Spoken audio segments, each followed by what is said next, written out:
पहले तो मैं आप लोगों से रिक्वेस्ट करूंगी कि आप जितने भी लोग मेरी वीडियो देख रहे हैं, प्लीज मेरी वीडियो पसंद आ जाती है, अगर आपको यूजफुल लग जाती है तो लाइक करने में कंजूसी मत किया करिए। जब हमारा ज्यादा हेयर लॉस होने लगता है, जैसे कि अगर आप बाल धुलते हैं तो पूरा लगता है कि बाल एक ही बार में साफ हो जाएगा, अगर आप कॉम कर रहे हैं तो फर्श पे और कंघी में बाल ही बाल नजर आ रहे हैं, पिल्लो पे बाल नजर आ रहा है, जहां बैठ जा रहे हो वहीं बाल गिर जा रहा है, ऐसे हाथ फेर ले रहे हो तो पूरा बाल हाथ में आ जा रहा है, तो फिर ऐसा लगता है ना कि अब तो कुछ हो ही नहीं सकता, कुछ भी मैं कर लूं अब मेरे बाल पूरे साफ ही हो जाएंगे, सिर पे बाल ही नजर नहीं आएंगे। ऐसा लगता है, कई बार मेरे साथ भी ऐसा हो चुका है, तो मुझे पता है ये जो फीलिंग है बहुत ही खराब होती है।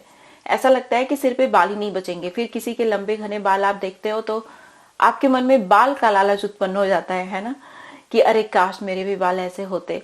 और कई बार बहुत सारे लोगों को आपने ये कहते हुए सुना भी है कि हमारे बाल ना पहले ऐसे बिल्कुल भी नहीं थे, अभी इतने पतले हो गए हैं, पहले तो बहुत लंबे घने हुआ करते थे। तो देखिए, कुछ हमारी गलतियां होती हैं जिन्हें हम लगातार करते रहते हैं। कई बार थोड़ा मोड़ा हेयर लॉस को हम लोग इग्नोर कर देते हैं और वही जो हेयर लॉस है बहुत बड़ी समस्या में बदल जाता है, फिर हमारे सिर पे बहुत थोड़े से बाल बचते हैं। आज की वीडियो में ऐसी रेमेडी मैं शेयर करने वाली हूँ जो आपके बालों को रिग्रो करने में कमाल की है। अगर आप इस रेमेडी का लगातार यूज करते हैं तो धीरे धीरे करके आपके बालों की जो थिकनेस है इंक्रीज होती है और आपके बालों का ग्रोथ फेज इंक्रीज होता है, तो हेयर लॉस बहुत ही कम होगा और आपके बाल लंबे घने मजबूत होंगे। नमस्कार, मैं हूं गरिमा और स्वागत है आपका मेरे यूट्यूब चैनल पे। मैं इस तरीके की बहुत सारी हेयर, स्किन और हेल्दी डाइट से रिलेटेड वीडियो शेयर करती हूं। अगर आप मेरी रेमेडीज को फॉलो करेंगे तो आपको डेफिनेटली अच्छा रिजल्ट मिलेगा। इस तरीके की बहुत सारी वीडियो देखने में अगर आपको इंटरेस्ट है लेकिन मेरे चैनल को सब्सक्राइब नहीं किया है तो अभी सब्सक्राइब कर लीजिए, बेल आइकन को जरूर प्रेस करिएगा ताकि आपसे मेरी कोई भी वीडियो मिस ना हो जाए। अब चलिए बिना किसी देरी के वीडियो शुरू कर लेते हैं। आज की वीडियो में 2 रेमेडीज हैं। जो पहली रेमेडी है, इसे बनाने के लिए आपको लेना है लेमन का छिलका। लेमन का छिलका हमारे बालों के लिए बहुत अच्छा होता है और आमतौर पे हम इसे फेंक देते हैं, लेकिन मैं आपको बोलूँगी कि इसे थ्रो मत किया करिए। जब भी आप हेयर मास्क बना रहे हैं, इसे अपने बालों में आप as a hair mask, as a hair tonic use करेंगे तो आपको बहुत सारे बेनिफिट्स मिलेंगे। अब इसमें जो अगली चीज़ मैं यूज़ कर रही हूँ, ये लेमन का सीड है। लेमन का सीड भी हमारे बालों के लिए बहुत अच्छा होता है, बालों को रिग्रो करने में, हेयर फॉलिकल्स को एक्टिवेट करने में, स्कैल्प को हेल्दी क्लीन बनाने में बहुत ही पावरफुल होता है। अब जो अगला इंग्रेडिएंट मैं यूज़ कर रही हूँ, ये है ब्लैक पेपर यानी काली मिर्च। मैंने यहाँ पे 10 ब्लैक पेपर ली है। ब्लैक पेपर हमारे स्कैल्प में तुरंत ब्लड फ्लो बूस्ट करता है, जिससे कि हेयर ग्रोथ प्रमोट होता है, बालों का जो ग्रोथ फेज है वो इंक्रीज होता है। साथ ही साथ ये हमारे स्कैल्प से डैंड्रफ वगैरह को ख़त्म करने में भी कमाल का होता है। अगला इंग्रेडिएंट है अनार का छिलका। ड्राई फॉर्म में मैंने यूज़ किया है, आप फ्रेश भी यूज़ कर सकते हैं। अनार का छिलका भी हमारे बालों को रिग्रो करने में बहुत पावरफुल होता है। उसके बाद मैंने 2 चम्मच के बराबर कलौंजी सीड का इस्तेमाल किया है। कलौंजी सीड हमारे बालों को रिग्रो भी करता है और लंबे समय तक काला बना के रखने में जितने भी इंग्रेडिएंट मैंने अभी तक यूज़ किए सब बहुत अच्छे होते हैं। तो अगर आप अपने बालों को रिग्रो करना चाहते हैं, काला बना के रखना चाहते हैं, तो इन सारे इंग्रेडिएंट्स को आप यूज़ करिएगा, ये आपको ईजिली मिल जाएंगे। अब यहाँ पे जो नेक्स्ट इंग्रेडिएंट है, ये है रोज़मेरी हर्ब। रोज़मेरी हर्ब बहुत इंपॉर्टेंट इंग्रेडिएंट है यहाँ पे, क्योंकि रोज़मेरी हर्ब हमारे बालों को रिग्रो करने में बहुत पावरफुल होता है, इसीलिए स्किप नहीं करना है इसे। आपको ईजिली अवेलेबल होता है अमेज़ॉन पे या फिर किसी आयुर्वेदिक शॉप पे, आपको ये आराम से मिल जाएगा। अब जो अगला इंग्रेडिएंट है, ये तो हर जगह मिलता है, ये है पान का पत्ती। जो पान की पत्ती होती है ना, जिसे खाते हैं हम लोग, ये हमारे बालों के लिए बहुत अच्छी होती है। पुराने ज़माने में, बहुत पुराने ज़माने की मैं बात नहीं कर रही हूँ, कुछ साल 10 साल पहले की मैं बात कर रही हूँ। मुझे याद है जब भी किसी को फोड़ा फुंसी हो जाता था तो पान की पत्ती को लोग बांधते थे, तो उससे क्या होता था कि वो बहुत जल्दी हील कर जाता था, कांटा चुभ जाता था तब भी इसका यूज़ होता था। तो ये हमारे बालों को रिग्रो करने में बहुत पावरफुल होता है, हीलिंग प्रॉपर्टी भी पाई जाती है इसके अंदर। अब जो अगला इंग्रेडिएंट है, ये है आंवला। मैं यहाँ पे फ्रेश आंवला यूज़ कर रही हूँ, आप चाहें तो आंवला पाउडर, ड्राई आंवला का इस्तेमाल भी कर सकते हैं। मतलब आंवला जिस फॉर्म में आपके पास है इस्तेमाल कर लीजिए, ड्राई या फिर पाउडर या फिर फ्रेश अगर मिल जाए तो अच्छी बात होगी। आंवला हमारे बालों को लंबे समय तक काला भी बनाता है, बालों को रिग्रो करने में, घना बनाने में, हेल्दी बनाने में बहुत पावरफुल होता है। फिर यहाँ पे जो अगला इंग्रेडिएंट है, ये है एलोवेरा। मैंने यहाँ पे एलोवेरा लीफ कट की थी और उसको पानी में भिगो के 5 घंटे के लिए रखा था। फिर उसके बाद इसे इस तरीके से पीसेज में पूरी लीफ के साथ ही कट कर लेना है। एलोवेरा के अंदर हीलिंग प्रॉपर्टी होती है। साथ ही साथ ये हमारे स्कैल्प को, बालों को, स्किन को, जहाँ भी आप इसे लगाएंगे सन की यूवी रेज से प्रोटेक्ट करने का काम करती है। साथ ही साथ हमारे डैमेज बालों को रिपेयर कंडीशन करने में भी कमाल की होती है, बालों को रिग्रो करने के साथ साथ। अब क्या करना है आपको कि ऑयल डालना है।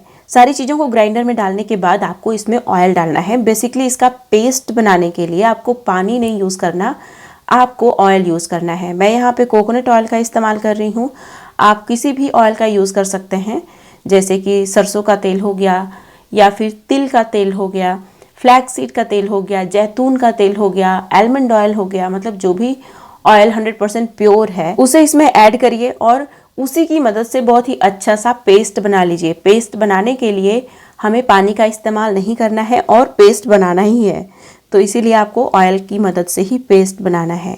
एक बार जब हमारा पेस्ट बन के तैयार हो जाता है तो इसे आपको क्या करना है, लोहे के बर्तन में डाल देना है। उसके बाद आपने देखा गैस मैंने कितना धीमा किया हुआ था, तो धीमी गैस की आंच पे या फिर धीमा हीटर पे आंच पे, मतलब बेसिकली आप जिस चीज़ पे भी इसे पका रहे हैं आंच एकदम धीमी होनी चाहिए। अच्छे से इसे पका लीजिए। इसमें मैंने पानी नहीं डाला है, ऑयल की मदद से ही अच्छे से इसे पेस्ट के फॉर्म में बनाया था। तो पानी बहुत जल्दी, मतलब कि जो जैसे एलोवेरा जेल है या फिर जो फ्रेश चीज़ें हैं, जैसे कि मैंने इसमें ऐड किया था फ्रेश आंवला, फ्रेश पान की पत्ती, तो जो फ्रेश चीज़ें हैं उनमें जो भी वाटर कंटेंट है बहुत जल्दी ख़त्म हो जाएगा। फिर उसके बाद आप इस ऑयल को अच्छे से छान लीजिएगा। छानने के बाद क्या करना है आपको कि इस ऑयल को धूप में भी 10 दिन के लिए, मतलब ढक्कन बंद करके, इसको आप जब इस तरीके से स्ट्रेन कर लेंगे उसके बाद इसको आप कांच के बॉटल में भर लीजिएगा। तो ढक्कन बंद करने के बाद आप धूप में इसे 10 दिन के लिए छोड़ दीजिए। जो भी वाटर कंटेंट होगा ना सारा निकल जाएगा और आपका जो ऑयल है पूरे 6 महीने, साल भर तक चलेगा, ख़राब नहीं होगा। ये जो हमारा ऑयल बन के तैयार हुआ है हमारे बालों की बहुत सारी समस्याओं को ख़त्म करने में, बालों को क्विकली रिग्रो करने में, बालों की थिकनेस को इंक्रीज़ करने में कमाल का होता है। आपका हेयर लॉस भी नहीं होगा, साथ ही साथ जो प्रीमेच्योर हेयर ग्रेइंग की शिकायत है वो ख़त्म हो जाएगी। आपके बाल लंबे समय तक काले बने रहेंगे, जल्दी सफ़ेद ही नहीं होंगे। इस ऑयल को लगाने के लिए आपको क्या करना है कि एक कटोरी में गर्म पानी लेना है, उसके ऊपर ये कटोरी वाला तेल डालना है, मतलब जिस कटोरी में तेल है उस कटोरी को डालना है और गर्म कर लेना है। इसमें मैंने 5 ड्रॉप के बराबर रोज़मेरी एसेंशियल ऑयल भी ऐड किया था ताकि ये और ज़्यादा पावरफुल बन के तैयार हो। अब इसे पूरे स्कैल्प में और पूरे बालों की लेंथ में अच्छे से लगा लेना है। लगाने के बाद आपको चाहे तो आप ओवरनाइट भी छोड़ सकते हैं, लेकिन मैं इसे ओवरनाइट अपने बालों में नहीं छोड़ती हूँ, मैं सिर्फ 2 घंटे के लिए छोड़ती हूँ। उसके बाद जो नेक्स्ट चीज़ है इसी की मदद से अपना हेयर वॉश करती हूँ। ये जो नेक्स्ट रेमेडी है ये बहुत ही पावरफुल नेचुरल शैम्पू है। इसे बनाने के लिए लोहे का, स्टील का, कांच का कोई भी बर्तन ले लीजिए। इसमें सबसे पहले मैंने 1 चम्मच के बराबर लेमन का जो सीड होता है उसका यूज़ किया। उसके बाद मैंने इसमें 10-15 काली मिर्च डाला। फिर उसके बाद इसमें मैंने जटामांसी हर्ब का यूज़ किया। फिर मैंने यहाँ पे ऐड किया है बड़े चम्मच से, टेबल स्पून से 2 टेबल स्पून के बराबर रोज़मेरी हर्ब। देखिए जितनी भी चीज़ें मैंने इसमें ऐड की हैं सारी हमारे हेयर फॉलिकल्स पे काम करती हैं, हमारे हेयर फॉलिकल्स को एक्टिवेट और स्टिमुलेट करने में कमाल की होती हैं। 2 चम्मच के बराबर और मैंने रोज़मेरी हर्ब डाला है, तो टोटल 4 टेबल स्पून के बराबर रोज़मेरी हर्ब मैंने यहाँ पे यूज़ किया है। रोज़मेरी हर्ब मैं शैम्पू में ज़रूर यूज़ करती हूँ, इससे बहुत सारे बेनिफिट्स होते हैं। पहला तो आपके बाल रिग्रो बहुत फास्टली करते हैं, बालों की जो थिकनेस है इंक्रीज होती है इसका इस्तेमाल करने से। साथ ही साथ आपके बालों से बहुत अच्छी खुशबू भी आती है। उसके बाद मैंने यहाँ पे फ्रेश आंवला का यूज़ किया है। आप ड्राई पाउडर किसी भी फॉर्म में आंवला को यूज़ कर सकते हैं। इन सारी चीज़ों का, जितनी भी इंग्रेडिएंट मैं यहाँ पे यूज़ कर रही हूँ, सबका कॉम्बिनेशन हमारे बालों के लिए बहुत ही पावरफुल है। अगर आप रेगुलरली, डेली नहीं, रेगुलरली का मतलब होता है कि अगर आप यूज़ कर रहे हैं तो लगातार यूज़ करिए। हफ्ते में 1 बार यूज़ कर रहे हैं तो लगातार यूज़ करिए। कहने का मतलब ये है, रेगुलरली का मतलब डेली बिल्कुल भी नहीं होता।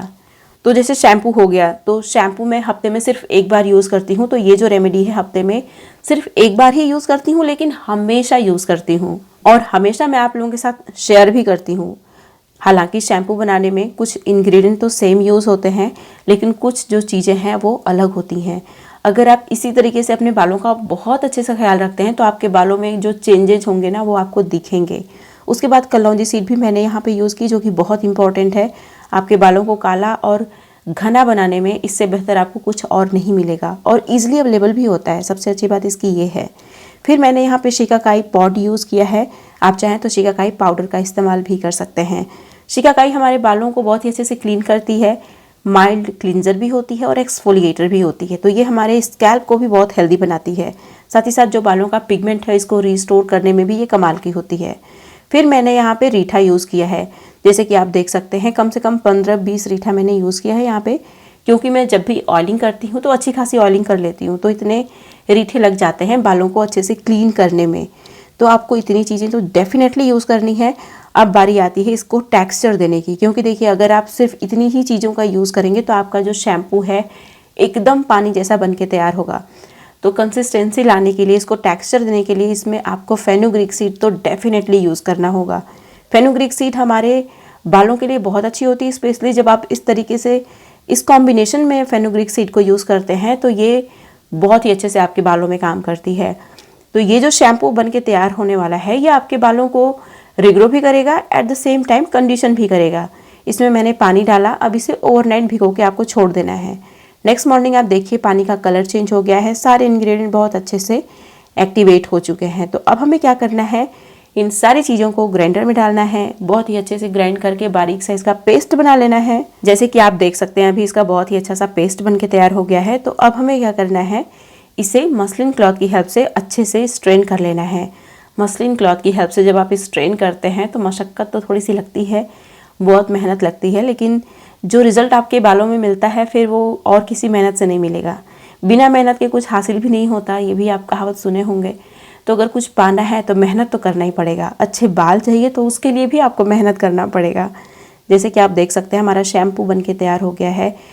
इसका जो टेक्सचर है वो देखिए आप कितना अच्छा है, और इसमें जो झाग आपको दिख रही होगी, झाग से ही पता चल जा रहा होगा आपको कि ये आपके बालों को बहुत ही अच्छे से क्लीन करने का काम करेगा। जितनी भी एक्सेस ऑयलिंग की है आपने, सारे ऑयल बहुत अच्छे से निकल जाएंगे। तो इसको पूरे स्कैल्प पे और पूरे बालों की लेंथ में अच्छे से लगाइए। लगा के कम से कम 2 घंटे के लिए तो मैं छोड़ती हूँ, क्योंकि नेचुरल शैम्पू है ना, थोड़ा टाइम तो लगता ही है इसको अच्छे से आपके बालों को क्लीन करने में। तो इसीलिए इसको अच्छे से लगाइएगा पूरे स्कैल्प में, पूरे बालों की लेंथ में लगा के कम से कम 2 घंटे छोड़िए। अब अभी तो गर्मी भी आ गई है, ठंडी भी उतनी नहीं है, तो आप इसे 2 घंटे आराम से छोड़ पाएंगे। बहुत ही अच्छे से आपके बाल क्लीन हो जाएंगे और आपके बाल ड्राई बिल्कुल भी नहीं होंगे एक बार जब आपके बाल इसके यूज टू हो जाएंगे। तो इन दोनों चीज़ों को एक साथ फॉलो करिए, अपनी डाइट को हेल्दी रखिए, देखिए आपके बाल डेफिनेटली रिग्रो करेंगे और बालों की थिकनेस भी इंक्रीज होगी। मैंने अपने YouTube चैनल पे एक बहुत ही न्यूट्रिशियस सा नमकीन शेयर किया है जो आपके बालों को स्ट्रांग बनाने का काम करता है। अगर आपने इस वीडियो को मिस कर दिया तो यहाँ पे क्लिक करके जरूर देखिएगा। ये थी मेरी आज की वीडियो, उम्मीद है आपको अच्छी लगी होगी। वीडियो पसंद आई तो लाइक करिएगा, जहां जहां आप शेयर कर सकते हैं शेयर करिएगा। अब मिलते हैं नेक्स्ट वीडियो में, तब तक के लिए नमस्कार।